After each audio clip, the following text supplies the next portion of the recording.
Guys, kalau sebelum nonton itu subscribe dulu ya, loncengnya dinyalain ya, kayak ada lampunya warna kuning. Bye bye, sampai jumpa di like, comment, share, dan subscribe. Tombol lonceng diklik sampai berwarna abu-abu. Bye bye. Masalah istidroj, kadang wong kok gak iso gak kroso. Bahkan ono nganggap dhek aku gak sholat tapi yo gak apa-apa bahagia. Piye menurut sampean? Orang yang sudah istidrat oleh Allah, orangnya itu ada kalanya itu merasa dan ada kalanya tidak merasa. Satu, bagi yang merasa, tapi ya itu tadi, karena dia tidak kategori sudah tidak beriman, ingkar. Contohnya Abu Lahab, Abu Jahal, itu adalah salah satu orang yang sudah diistidrat, jadi tidak bisa untuk beriman lagi. Tapi ono berapa orang istidroj itu dia harus terkena hukuman fisik. Nah, tidak terkena hukuman fisik ini merasa aman tadi loh. Misalnya tabrakan, gas, kena azab lah. Nah, menurut sudut pandang dia, tak kena ngono, berarti aman deh ini. Aku aman berarti. Oh, kalau kena hukuman fisik kan? Itu biar. Ya bisa saja, soalnya kan orang hidup di dunia itu selama dia itu mengandalkan kekuatan-kekuatan yang dia miliki atau mengandalkan kekuatan selain itu di dunia, itu bisa saja. Tapi ketahuilah, ya, pembalasan yang hakiki nanti di akhirat.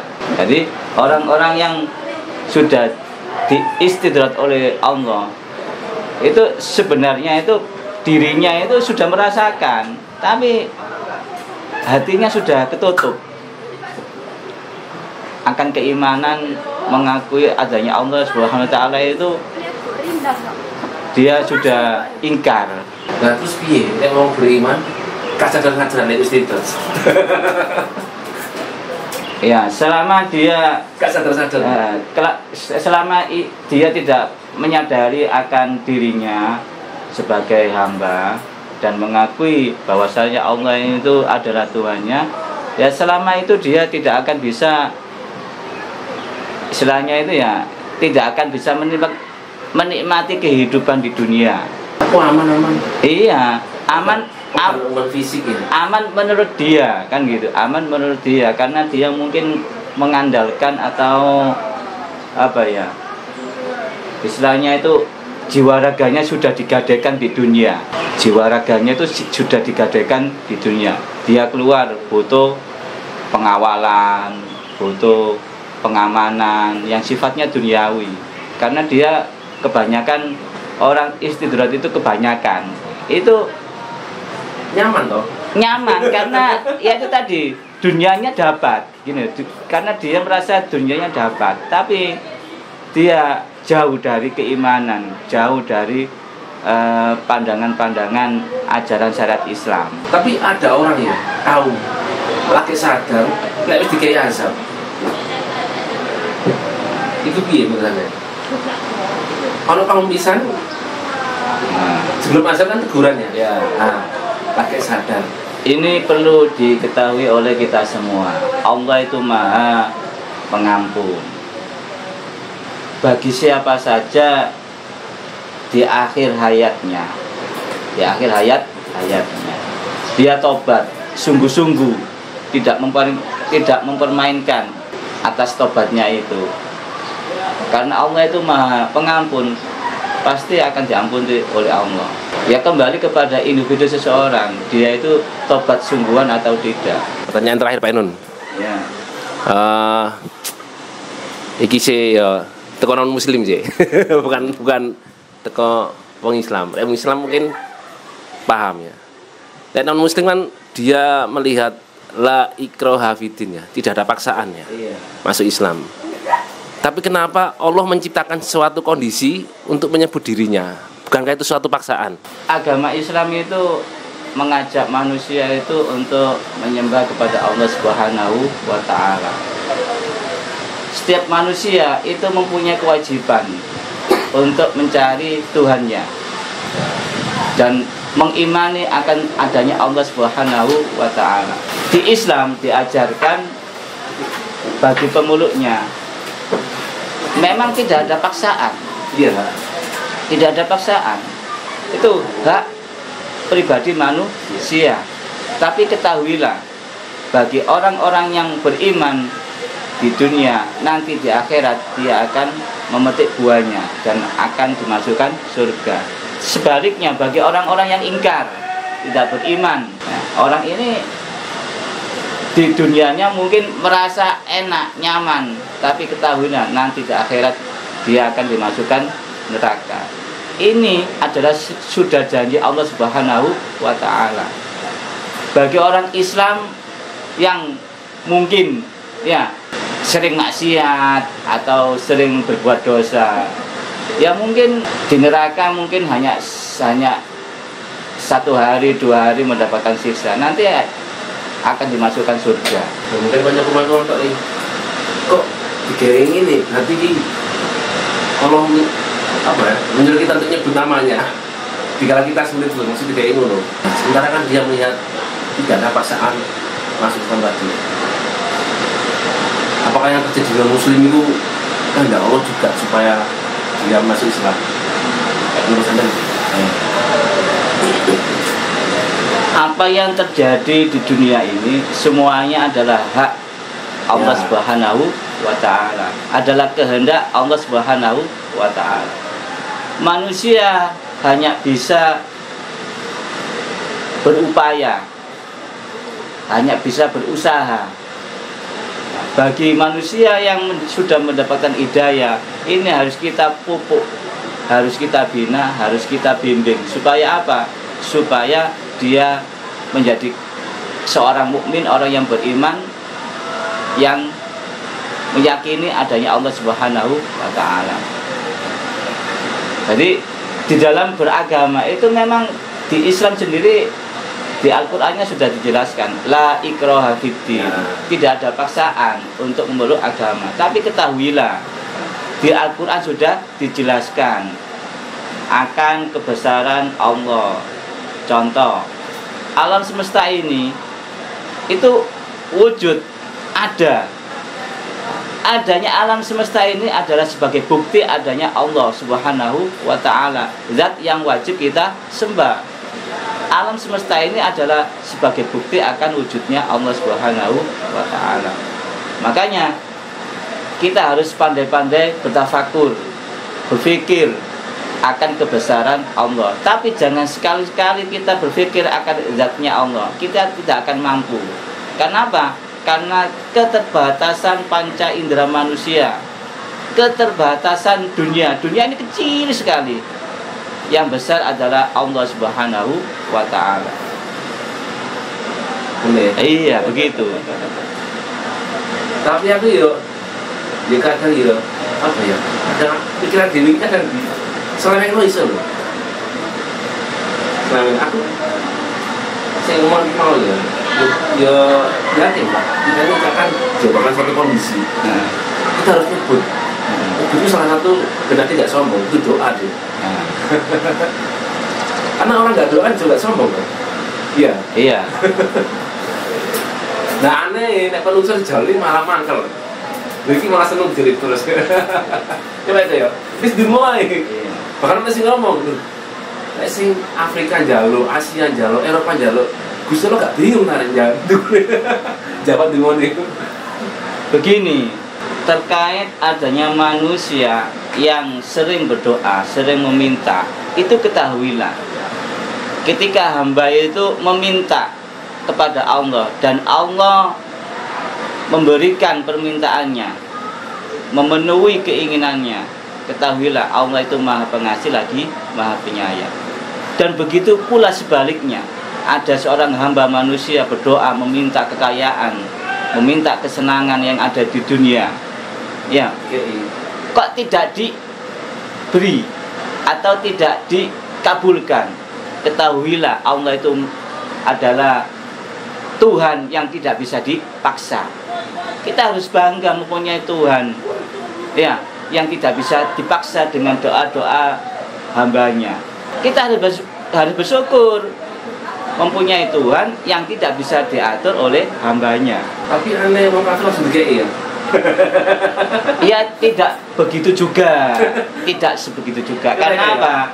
Dari sekian usaha atau ikhtiar dari orang-orang kita itu, memang orang-orang yang non muslim itu banyak orang yang mengatakan untuk kesuksesan dunia lebih, istilahnya itu lebih diberi atau dikabulkan, kan begitu ya. Tapi tidak begitu juga. Intinya apa? Dari kita sendiri, orang yang sudah beriman, sebenarnya itu ya, sebelum kita berdoa, sebelum kita meminta, itu sudah banyak sekali rahmat, anugerah yang diberikan kepada kita semuanya. Cuma manusianya itu akal sehatnya sama nafsunya kalah. Akal sehatnya kalah, sehingga apa? Nafsunya lebih menguasai. Contoh, udara yang kita hirup setiap hari itu berapa oksigen? Seumpama ada si A si B yang terganggu kesehatannya, itu berapa itu? Kalau kita ke rumah sakit membutuhkan oksigen, ya cuma itu tadi loh, manusia kalau akal sehatnya itu kalah, ya kalah, dikalahkan nafsu lebih menguasai, ya begitu, akhirnya manusia tidak bisa bersyukur. La in syakartum la azidannakum wa la in kafartum inna azabi lasyadid. Barang siapa yang bersyukur kepada Allah, ya rahmat Allah, rezeki dan lain-lainnya akan diberikan kita semua. Tapi sebaliknya, bagi orang yang tidak mau bersyukur, azab Allah itu sangat pedih. Hidup di dunia itu tidak ada yang bisa keluar dari rahmat Allah. Karena apa? Semuanya itu adalah dari Allah dan akan kembali kepada Allah. Inna lillahi wa inna ilaihi raji'un. Itu harus kita pahami. Manusia itu harus sabar dan pandai bersyukur. Kita punya ilmunya Allah. Kita mempunyai apa saja yang ada di dunia, semuanya itu miliknya Allah. Kewajiban kita itu bersyukur, sabar. Nggak ada yang bisa kita banggakan. Karena apa? Semuanya miliknya Allah. Manusia berkewajiban bersabar dan bersyukur. Bagi orang yang sabar bersyukur, pasti akan dimasukkan oleh Allah Subhanahu wa ta'ala. Tapi kebanyakan orang lupa, lalai, sehingga dia sombong. Ya inilah kata-kata sombong, satu kalimat. Ya, satu kalimat. Banyak orang yang senang akan kesombongan ketika dia hidup di dunia, sehingga dia akan masuk neraka nanti. Iblis, setan, itu adalah salah satu makhluk Allah yang sangat dikjaya. Iya. Sangat dikjaya. Malaikat itu dikalahkan dengan iblis. Dikalahkan dengan iblis. Sebenarnya iblis ini adalah salah satu makhluk Allah yang dikjaya. Tapi berhubung dia sombong, dosanya itu satu tak sombong, akhirnya dikeluarkan dari surga. Gak tahu sirik deh. Iya, gak tahu sirik. Iya, iblis itu mengakui Allah, cuma tidak mau disuruh, diperintah oleh Allah sujud ke Nabi Adam alaihissalam. Tidak mau. Dia maunya itu sujud perintah kepada Allah. Tapi ketahuilah, pada saat itu kan Allah mempunyai skenario, keinginan menguji hambanya, kan begitu. Makanya ketika kita diuji oleh Allah, ya dalam keadaan senang atau susah, kita itu harus menyebut asma Allah, Allah. Ingat kepada Allah. Jangan seperti iblis, diuji oleh Allah tidak mau, ya sombong. Aku gak gelem sujud kanggone Nabi Adam. Nabi Adam itu tercipta dari tanah, saya dari api, lebih bagus, lebih kuat dengan saya. Kan begitu. Padahal itu ujian. Makanya kita hidup itu ya harus tahu tatanan-tatanan aturan. Contoh, yang kecil harus menghormati orang yang besar. Guru harus menghormati kepala sekolah. Nggak boleh guru itu adigung adiguno. Meskipun guru itu ada sumber ilmu. Nah, di atas guru itu ada yang mimpin, yaitu kepala sekolah. Kita harus patuh sampai nawatokna. Lek bertafakur ya. Iya. Misal kan ono ya. Bumi ini diciptakan tanpa tiang. Oh iso langit mengatur di dalam tiang. Nah, sekarang kan kita harus mikir dengan akal dan iman. Nah, ketika berhadapan dengan hal gaib hal gaib. Iya. Akal berapa persen, iman berapa persen?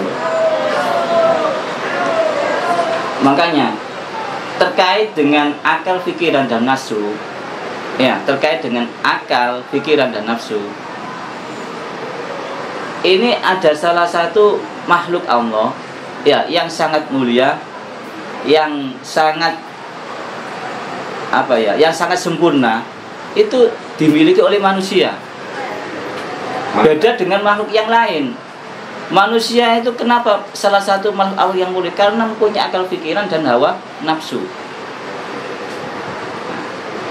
Manusia yang mempunyai akal, pikiran, ya, itu harus mencari ilmu, harus mempunyai pedoman hidup.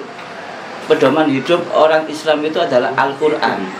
Al-Quran itu adalah sumber ilmu dari segala ilmu. Makanya di Al-Quran itu dijelaskan bagi orang-orang yang beriman, cara beriman kepada Allah itu bagaimana. Contoh yang sudah terlewatkan, sudah lewat dan sudah dijelaskan. Contoh Nabi Ibrahim alaihissalam. Nabi Ibrahim alaihissalam dulu ketika dilahirkan, ya, dan sudah dewasa, Nabi Ibrahim ini kaget, terkejut. Kok ada manusia menyembah manusia? Kan akhirnya kan Nabi Ibrahim berpikir kan. Dengan berpikirnya Nabi Ibrahim alaihissalam ini, akhirnya Nabi Ibrahim alaihissalam mendapat hidayah. Ya. Prosesnya gimana? Di malam hari Nabi Ibrahim alaihissalam, kok ada rembulan ya? Kan makhluknya Allah kan banyak, tapi yang paling besar yang bisa menerangi di malam hari adalah bulan. Akhirnya bulan disembah. Ya, menjelang pagi bulan itu hilang. Masa ono Tuhan hilang? Kan begitu ya. Akhirnya di pagi hari terbitlah matahari. Matahari disembah. Di pagi hari banyak makhluk Allah yang kita lihat. Tapi yang paling besar adalah matahari yang memberi kehidupan karena ada sinar matahari. Matahari ini kalau lihat orang tidur itu nggak senang, nggak senang. Tangi. Iya, sudah dikasih, loh kok malah turu aja, kan begitu ya. Akhirnya dengan bertafakur, dengan bertafakur dengan beberapa jalan itu tadi, ya, akhirnya Nabi Ibrahim mendapatkan hidayah. Makanya manusia itu di dalam hidupnya, ya, harus belajar di surat Al-Alaq. Iqra bismi rabbikal ladzi khalaq. Khalaqal insana min 'alaq. Surat yang pertama kali diturunkan oleh Allah adalah surat Al-Alaq. Makanya kita itu harus suka membaca Al-Quran, terutama surat Al-Alaq. Surat Al-Alaq itu menceritakan dari sumber-sumber ilmu. Makanya diawali Bismillahirrahmanirrahim. Iqra bismi rabbikal ladzi khalaq. Jadi kita itu harus sering mengingat Allah, sering membaca Al-Quran. Berarti hidayah ini ditunggu di jiwa Allah. Aku sampean. Hidayah itu apa? Hidayah itu bukan masalahnya itu dijemput atau ditunggu. Hidayah itu harus kita cari. Nah, itu kita harus cari. Jadi hidup itu jangan diam. harus berusaha dan berusaha. Makanya kita harus rajin-rajin membaca Al-Quran supaya apa? Keimanan kita itu setiap detik, setiap hari itu nanti meningkat. Aku kadang ya kadang orang muslim gak sama Al-Quran kok bisa masuk Islam ya. Berarti gue akal berarti ya hidayah ini. Orang Islam bilangnya harus baca Al-Quran biar tahu ya. Tapi orang muslim gak bisa baca Al-Quran kok bisa oleh hidayah. Loh. Kalau kita membahas hidayah itu sendiri, hidayah itu minallah. Terserah ya. Minallah. Jadi ada orang yang sudah Islam terus dia menjadi orang kafir. Itu sudah kehendak Allah. Sebaliknya ada orang yang kafir terus di akhir hayatnya, usia-usia lanjut dia menjadi orang muslim. Dia mendapat hidayah. Tapi ketahuilah, bagi orang-orang yang sering di dalam hatinya itu menyebut asma Allah, membaca Al-Quran, ya, keimanannya akan semakin kuat, akan semakin tumbuh kuat. Nah, kenapa saudara-saudara kita yang asalnya muslim terus menjadi kafir? Karena disebabkan beberapa faktor. Satu, dia tidak bisa mensyukuri akan nikmat Allah. Kita itu harus memahami iman itu gimana sih? Iman itu adalah yakin, percaya akan adanya Allah. Tapi manusia banyak yang ingkar. Ketika dia susah, ingat kepada Allah. Kan begitu. Normalnya begitu. Ketika dia senang, lali. Nah, lupa dengan Allah. Padahal adanya senang susah ini adalah ujian. Diuji kita itu. Diuji. Nah, bagi orang-orang yang menetapi keimanannya, percaya kepada Allah, balasan yang hakiki, hidup yang hakiki itu ada di akhirat. Hidup di dunia ini hanya sesaat. Tempatnya ujian. Jadi kita jangan sampai heran ya melihat manusia-manusia yang ada di dunia ini sudah Islam menjadi kafir, yang kafir menjadi iman. Nah, itu adalah proses alamiah.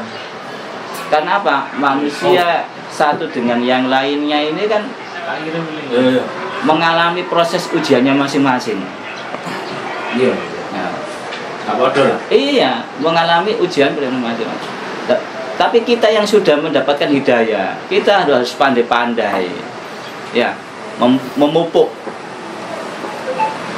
memperdalam dengan membaca Al-Quran. Karena apa? Al-Quran itu nur, cahaya. Al-Quran itu asyifa. Garis besarnya begini Pak Hasan. Manusia itu diberi Allah akal pikiran dan hawa. Adanya akal pikiran dan hawa nafsu ini kita harus seimbang dan harus dibarengi juga membaca Al-Quran. Karena apa? Sumber dari ilmu itu di dalam Al-Quran. Kalau akal pikiran kita ya sudah fokus terhadap Al-Quran, fokus akan ajaran-ajaran Al-Quran yang terkait agama Islam itu, manusia akan menjadi orang-orang yang berjalan lurus. Tapi sebaliknya, kalau akal pikiran ini ya, jauh dari Al-Quran, sumber dari ilmu tadi, ya, terus akal pikiran ini ya sudah dikendalikan hawa nafsu, maka manusia itu akan jatuh dan terjerumus. Hina. Iya, hina sekali.